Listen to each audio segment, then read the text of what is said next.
It started with something small, something almost unnoticeable. Every morning, a young cat owner would call his cat Luna.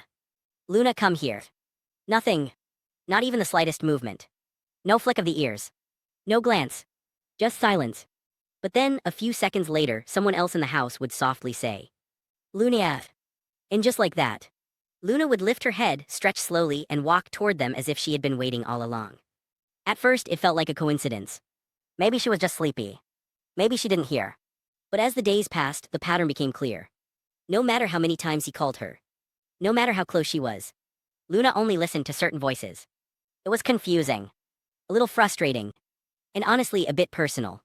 Why ignore one voice and respond so easily to another? One quiet evening, as Luna rested by the window, something changed. The room was still. Outside, the world hummed softly with distant sounds. And then, a faint chirp of a bird echoed from afar. Instantly, Luna's ears shot up. They turned sharply like tiny satellites, locking onto the sound with perfect precision. Her body tensed slightly, alert, focused. But just moments later, a car passed by with a low rumble.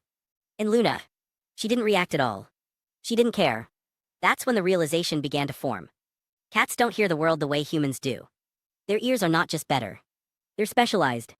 Long ago, before soft beds and living rooms, cats were hunters. Their survival depended on catching the smallest, quietest prey.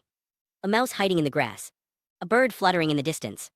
To survive, they evolved to detect high-frequency sounds, tiny, sharp noises that most humans barely notice. And even today, that instinct remains. Human voices, though, are different. Some are deep and heavy. Others are soft and high. To human ears, it's just variation. But to a cat, it's everything. A higher-pitched voice cuts through the environment like a signal. It feels sharper, clearer, more noticeable. Almost like the sound of prey. Or something important. But even that wasn't the full story. Because Luna didn't respond to every high voice. She had preferences. Specific ones. And that's where something deeper comes in. Something invisible. Something written long before she was even born. Genetics. Just like humans inherit eye color or height, cats inherit traits too. Including how sensitive their hearing is.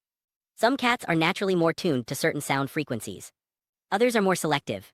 It's not something they choose. It's how their brain is built from the very beginning. So Luna wasn't being stubborn. She wasn't ignoring anyone on purpose. Her mind was simply responding to what felt most natural to her. But there was one final piece to the puzzle. And this one wasn't about biology alone. It was about memory. When Luna was just a tiny kitten, the world was new and overwhelming. Every sound mattered. Every voice meant something. And during that time, one voice stood out more than the others. It was gentle. Soft. Consistent. It called her name again and again.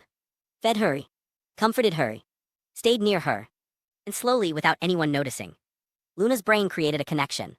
Scientists call this imprinting. A stage where young animals associate certain sounds with safety and trust. For Luna, that voice became more than just sound. It became home. So now whenever she hears it, she doesn't just respond. She feels it. Days later, something changed. Instead of calling Luna in the usual tone, the cat owner tried something different. The voice became softer. Higher. Gentler. Luna. At first, nothing. Then, a small movement. Her ears twitched. He tried again. Luna.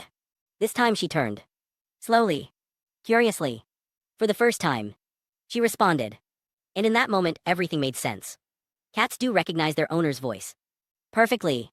They know who is calling them. They understand the sound, the rhythm, the tone. But responding. That's different. Cats don't act out of obedience. They act out of instinct. Out of comfort. Out of connection. So when a cat listens to certain voices and ignores others, it's not about love. It's not about favoritism. It's a quiet combination of genetics and early memories of how they were born and what they learned when they were small. Now every morning feels a little different. The calls are softer, more patient, more understanding. And sometimes, just sometimes, Luna walks closer. Not because she has to, but because in that moment, the voice calling her finally sounds like home.